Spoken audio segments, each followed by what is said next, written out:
I am Governor Carver. You speak English?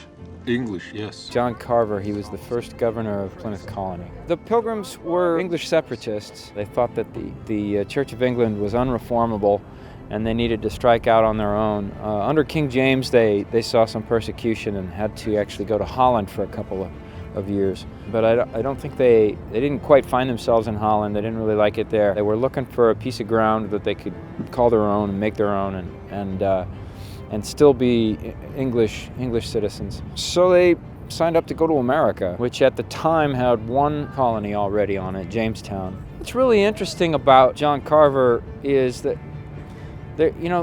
he was part of that sort of movement away from hierarchy. The Pilgrims were really part of that. They were sort of moving from the idea of bishops, you know what I mean, and priests who would sort of tell you what to believe and make all the decisions. How many are we this day? Breathing with the Lord.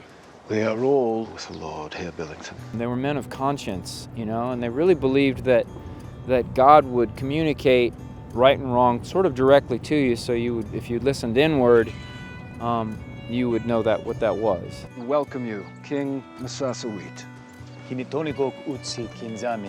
As a leader of the colony, it was a much more sort of egalitarian, sort of utopian experiment. He was a bit of a leader without necessarily always leading.